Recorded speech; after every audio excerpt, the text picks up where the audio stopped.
Clifford Webb was born into an impoverished family in the East End of London in 1894, a situation made even worse when his father abandoned them not much later. Webb left school at the age of 16 and was apprenticed as a lithographer, but when war with Germany was declared in 1914, he joined the army and fought in numerous war zones. He was wounded several times and eventually sent to India to recover from his substantial injuries. When the war ended, he served briefly as a captain in the Indian Army, and he also met and married Ella Monckton, having concealed his humble origins from her wealthy upper-class family.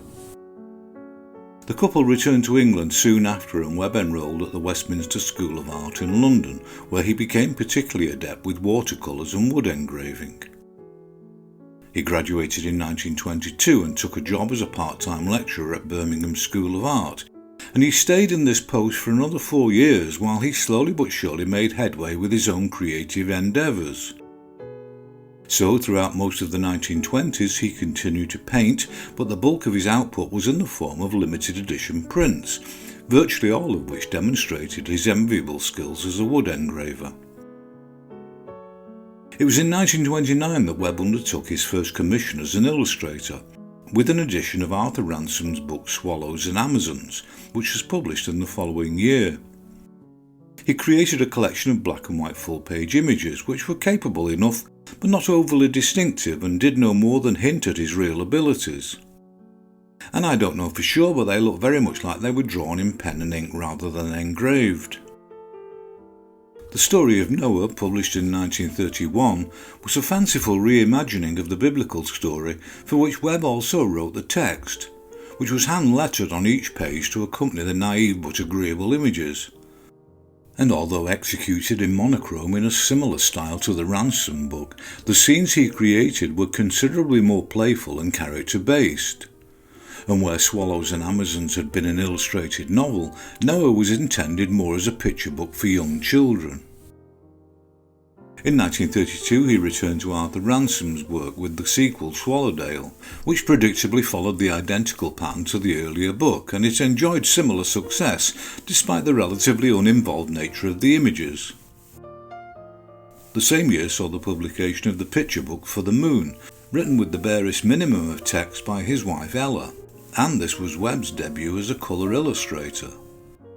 The general styling of his illustrations remained deliberately naive as previously, and the subtle, quite desaturated colour washes were applied quite flat over the simple but effective brown ink line work. Each scene from the narrative was produced as a double-page spread, and as was becoming something of a trademark in this period, his figures appeared fairly small within a wider scenic setting. The couple collaborated again for 1933's The Top of the Mountain, but this was a return to the illustrated novel format with considerably more text than illustration, and it was also a return to monochrome for Webb's full-page and spot illustrations. And in 1934 he illustrated another 3 books, all of which were deserved popular successes. The Little Clown was another story by Ella Monckton which combined human characters and circus animals, and unusually for Webb the images seem to have been created with some form of overtly texturing colouring process, using what looks like stippled gouache paint, but I'm guessing again in the absence of definitive information. But the styling of this book was very much an isolated occasion, and the same year's Butterwick Farm, which Webb also wrote, was in graphic terms its polar opposite. In this instance, all the page illustrations were limited to 2 distinctive limited palettes, each of just 3 colours, and again I'm forced to confess I'm far from certain how they were created. If I had to bet, I would opt for them being produced as a series of separate visual elements, each rendered originally in black and then assigned a colour at print. And an auction house selling some of these asserts that they were reproduced lithographically, which seems to support my detective work. So although they look very much like woodblock prints, it seems they were definitely not created that way. A Jungle Picnic was the 3rd book of 1934, and it too contains similarly memorable flat-coloured images, although in this instance using black and 3 other colours. This was another collection of visually delightful images of luxuriant jungle scenes populated by human and animal characters, Webb used the narrative device of basing the story on two children, a boy and a girl, who encounter the exotic African wildlife, giving him the excuse to create plenty of absorbing and highly attractive studies of the creatures in their natural habitat. Of course, these days many replicate the look of this kind of work using vector graphics software, but for Webb and his contemporaries it was all done by hand. And if you had asked them, they would undoubtedly have said that that's where both the challenge and the pleasure of creating the images lay. In 1936 he followed this success with another book of virtually identical narrative construction and graphic styling. But as the title indicates, The North Pole Before Lunch was an agreeably silly and improbable fantasy adventure undertaken by two children, set this time within suitably icy scenic compositions. And this change of scenery was successfully captured in combinations of just two and occasionally three colours, frequently and appropriately featuring large expanses of white. Again, the narrative was punctuated with more scenes which simply showed the animals in their natural environment. In the same year, Webb illustrated a book of animal-themed verse written by the poet Marmaduke Dixie, titled Words, Beasts and Fishes, and it makes a refreshing change to be able to assert with confidence that all the images he created for the book were rendered as imaginatively composed pin-sharp monochrome wood engravings. In 1937, Webb began a professional association with the Golden Cockerel Press, a publishing company owned by fellow wood engraver Robert Gibbings. The first outcome of this association was Anna the Runner, a fairly obscure Middle Eastern story translated by Patrick Miller, which provided Webb with the opportunity to create images for grown-up readers for a change, with some striking semi-abstracted images revealing an overt and appropriate North African influence. And unlike his work for children, this book was published as a limited edition. He followed this in 1938 with the first English-language translation of another little-known work, The White Llama by the Peruvian author Ventura Garcia Calderon. And the sombre tone of all Webb's woodcuts for the novel were well matched to the written narrative. And in 1939 he worked again for the Golden Cockerel on H.G. Wells's 1904 story The Country of the Blind, another far from cheerful narrative set in Colombia. And the small number of wood engravings created by Webb for the book was suitably dark and dramatic in tone. When the Second World War began in that year, Webb was far too old to be expected to fight, and although his output seems to have been drastically reduced and confined to the production of woodcuts as art prints, he didn't actually stop working.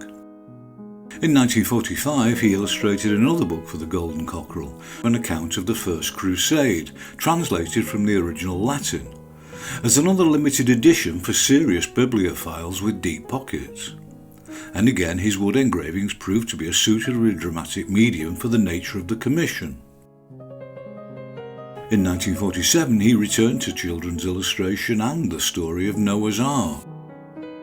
This time around the images were printed in lithographic colour, and it wasn't a book but a series of 8 very landscape format sheets which made up a procession of the animals as a frieze to amuse children. The colour palette used was particularly attractive and subdued, and completely sidestepped the usual tendency towards the use of bright primary colours in images for children. Consequently, they had a distinctly and deliberately traditional folk art feel to them, which only added to their engrossing appeal. In the same year he illustrated Ralph Whiteman's book about rural life, Moss Green Days, with full page and smaller spot images, all of which were charming black and white scenes of the countryside. I can find no record of how these monochromes were created, and I'm sure that like me you have by now come to the realisation that Webb was more than capable of producing such images in any number of techniques, from pen and ink through to more esoteric techniques such as scraperboard or wood and lino cuts. And a year later he resumed work for the Cockerel Press with another limited edition, this time of just 500 copies of The Amazons, written by Ivor Bannett. 80 of these were also published with the signatures of both author and illustrator, for even higher prices for those of whom such things mattered. Following this publication, it seems Webb was primarily concerned with the creation of more prints, many of which were now in colour, and a large number of which continue to exhibit and explore his interest in animal life. He had by no means made the subject his exclusive interest, and there were still plenty of examples of more scenic work, also in colour and monochrome. But wildlife had certainly become dominant in his output. But in 1954 he illustrated the biblical book Story of a Lifetime, written by the exotically named Somerset de Chair, which once again yielded almost no examples to show. The following year saw the publication of A Visit to the Zoo, which was a compendium featuring work by others of the time. But whatever the merits of the contributions from others, Webb's scenic illustrations were a definite visually appealing and absorbing delight. Each one showed scenes from the various enclosures, with animals and happy human visitors arranged in engaging, complex compositions. There followed a period of just over 5 years in which no more books were written or illustrated by Webb, but there was certainly no letting up in his prolific production of painted and printed art. In addition to the wood engraved, lino cut and lithographic prints he demonstrated such enviable technical understanding with, he also began producing other images as screen prints. And this was in addition to the ongoing painted landscape scenes, which were almost invariably created as atmospheric watercolours, although there was also the occasional departure into oils such as this uncommon example. In 1961 he returned to books for The Boy and the Mountain, another story written by Ella, and rather oddly on this occasion Webb's vignetted colour illustrations were fairly generic and had little of the more unconventional stylised appeal of some of his other work. But even if his illustration projects had become noticeably more sporadic by this time, the evidence of his work as an artist demonstrated that not only had he not tired of his favourite subjects of rural scenes and animal life, but that he was manifestly every bit as expressive as he had been with earlier work. I have no way of proving it, but I definitely get the impression he was by now more sought after as an artist than he had been at the outset, and was undoubtedly commanding higher prices for his work in that capacity. The 13th Pig, another of his own stories, was published in 1965, and the images were in this instance painted tonally and laid out as vignettes. And although printed as full colour, Webb nevertheless limited himself to a palette of earthy colours wholly suitable to the nature of the images he created. The central character of the narrative is of course the young pig, who sets off on a journey around the farmyard and ultimately the countryside beyond, where he encounters all manner of other animal characters. And although it's an appropriately sentimental little tale for children, Webb completely sidestepped the usual anthropomorphic approach taken by others with a collection of what are essentially plausible, if graphically stylised animal studies. 1969's More Animals from Everywhere was a work of non-fiction, and where the 13th Pig had confined itself to the British countryside, this book took a more overtly educational stance and featured depictions of animals from around the world. And the colour vignetted images made a return to his more textural grainy execution and an almost but not quite exclusive golden brown limited colour palette. The similarly themed All Kinds of Animals followed in 1970, and although it covered virtually identical subject matter, the graphic approach in this instance was conspicuously different. He produced a collection of remarkably stylish and evocative pure black and white images, which could well have been lino cuts or even scraperboard, but all of which were remarkably well visualised. And for a change, I can tell you with absolute certainty that the colour images he also produced for this book were created using his flawless flat gouache painted technique. I don't know if this was actually his last, but it's certainly the last dated publication I've found, and Clifford Webb died in 1972 at the age of 78. Given that I'm British and old enough to have almost certainly seen at least some of Clifford Webb's images in books growing up in the 1950s, it seems unthinkable and somewhat embarrassing that I didn't even know his name until I started making these videos.